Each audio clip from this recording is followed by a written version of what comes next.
इथे बुद्रुकवाडी भागातील अनेक समस्या आहेत. शेतकऱ्यांच्या समस्या आहेत, जनतेतील रस्त्याच्या समस्या आहेत, आरोग्याच्या समस्या आहेत. खरं तर इलेक्शन आले की विकासाच्या मुद्द्यावर शक्यतो कुणी बोलतच नाहीये. पण आत्ताच पंडित काका देशमुख असतील किंवा पृथ्वीराज भैया असतील, त्यांनी जे काही सांगितले आहे ते फक्त विकास करणार ह्या मुद्द्यावरच ते बोललेले आहेत. कुठलीही टीकाटिप्पणी न करता, टीकाटिप्पणी करणं म्हणजे तुमच्या लोकांचं लक्ष विचलित करण्याचं काम खरं तर समोरचे लोक करत आहेत. तुमचं लोकांचं लक्ष विचलित झालं म्हणजे तुम्ही त्या टीकाटिप्पणीच्या ह्याच्यात गुंतून राहता आणि आपल्या काही समस्या आहेत त्या विसरून जातात, जेणेकरून पुढच्या 5 वर्षामध्ये त्या समस्या जरी नाही सोडवल्या तरी काही फरक पडणार नाहीये. परंतु आपले जे उमेदवार आहेत, खरं तर केंद्रामध्ये भाजपचं सत्ता आहे, राज्यामध्ये आपलं युती सरकार आहे आणि जर आपल्या माढा तालुक्यात सुद्धा भाजपचं सत्ता आली तर आपला विकास किती होऊ शकतो हे तुम्ही कल्पना पण करू शकणार नाही. आणि हा विकासाच्या मुद्द्यावरच आम्ही सावंत फॅमिली असेल, साठे कुटुंब असेल किंवा शिंदे कुटुंब असेल ते एकत्रित आलेलं आहे.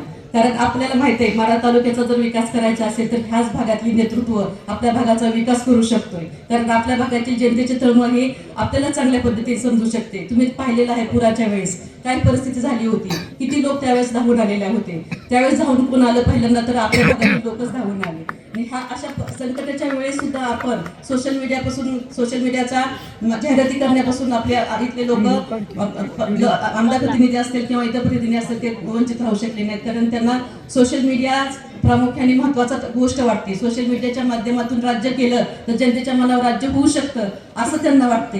परंतु तुम्ही ह्या इलेक्शनच्या माध्यमातून दाखवून द्या की तुमच्या सर्व समस्या निवारण जर तुम्ही करत असाल तर खरंच तुम्ही आमच्या मनावर राज्य करू शकताय.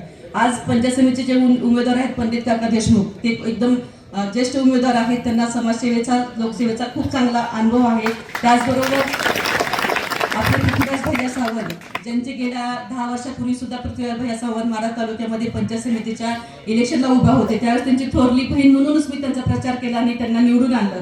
आज पण मी त्या ठिकाणी त्यांची मोठी बहीण म्हणून तुमच्या समोर उभा राहिलेली आहे.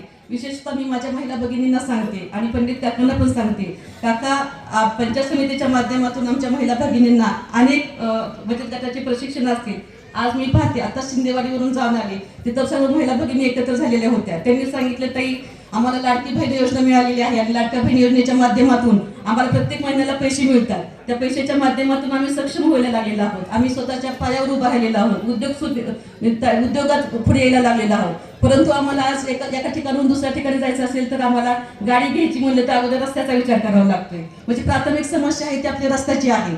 त्यामुळे इथे जे दोन्ही जिल्हा परिषदेचे उमेदवार आहेत त्यांना मी एक मतदार म्हणून सांगते की आपल्या भागातील रस्ते चांगले प्रामुख्याने करा, जेणेकरून माझ्या महिला भगिनींना घराच्या बाहेर पडताना ह्या सगळ्या अडचणी नाही आल्या पाहिजेत. माझ्या बचत गटातली महिला सक्षम होत चालल्यामुळे बचत गटाच्या माध्यमातून यांना व्यावसायिक प्रशिक्षण पंचायत समितीच्या माध्यमातून मिळाले पाहिजेत. ज्या स्वतःच्या पायावर स्वतः सक्षमपणे माझ्या महिला भगिनी उभा राहिल्या पाहिजेत. ज्यावेळेस एक महिला शिकली तर कुटुंब शिकेल आणि कुटुंब शिकले तर समाज सुधारेल ह्या ज्या विचारसरणींनी सावित्रीबाई फुलेंनी आम्हाला शिकवलेलं, आम्हाला इथपर्यंत उभा राहायला खंबीर केलेला आहे, तीच भूमिका घेऊन आम्ही सर्व महिला भगिनी पुढे आलेलो आहोत. आणि मला दुसरी गोष्ट अतिशय आनंदाची वाटते की माढा तालुक्यातील 7 जागांपैकी 5 जिल्हा परिषदेच्या जागेवर महिला आहेत. कारण महिलांचा विकास होतोय, महिला पुढे येत चाललेल्या आहेत आणि त्याच्यासाठी तुम्ही सर्व जनतेने महिलेच्या पाठीमागे उभं राहणं गरजेचं आहे. पंडित काका एका तेरणा मेडिकल कॉलेजवर तुम्ही संचालक मंडळामध्ये आहात. तुम्हाला शैक्षणिक संस्थेचं चांगलं महत्त्व माहीत आहे.